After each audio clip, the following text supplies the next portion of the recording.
ધોરણ 5 પ્રકરણ નંબર છે 1 રાષ્ટ્રીય ફળ કેરી। એમાં દાખલા નંબર છે 17।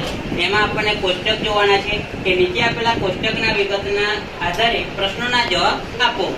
તો વાહનોના પ્રકાર, એક ફેરામાં કેરીનું થતું વહન, વાહનની ઝડપ। એમાં છે વાહન તો કે બળદગાડું, છકડો રિક્ષા, ટ્રેક્ટર અને ટ્રક।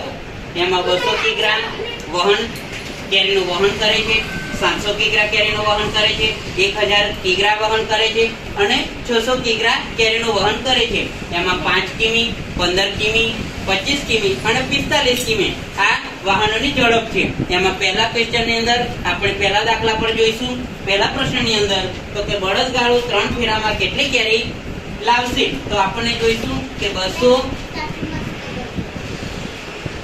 એમાં સરસ દાખલા છે, થોડી સમજણમાં પણ આપણને આવડી જાય એવો દાખલા આપણને સમજીશું। તો કે 3 દુ 6, 600 કિગ્રા એ આપણને કેરી લાવશે। એવી જ રીતે આપણે બીજો પ્રશ્ન જોઈશું તો કે ટ્રેક્ટર 5 ફેરામાં કેટલી કેરી લાવશે?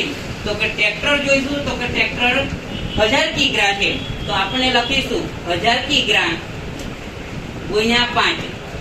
એમાં આપણને જવાબ મળે છે 5000 કિગ્રા કેરીનું વહન કરશે।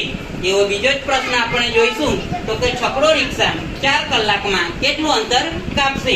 તો આપણને જોવાનું છે કે વાહનની ઝડપ કેટલી છે, તો આપણને છકડો રિક્ષા જોઈશું। છકડો રિક્ષા આપણને 15 કિમી, તો 15 કિમીમાં આપણે જોઈશું તો કે 15 કિમી ગુણ્યા 4।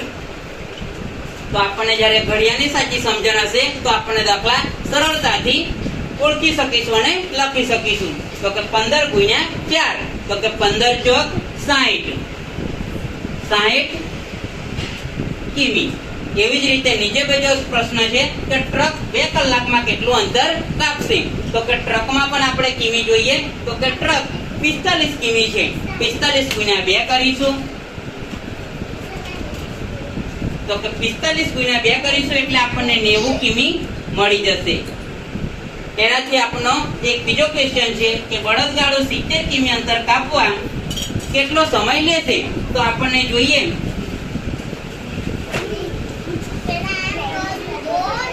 અહીં આપણને 5 કિમી લખી છે, બળદગાડું 70 કિમી લખી છે, એના આપણે જ્યારે ભાગાકાર કરીશું તો આપણને સરળતાથી સમજણ મેળવી શકીશું।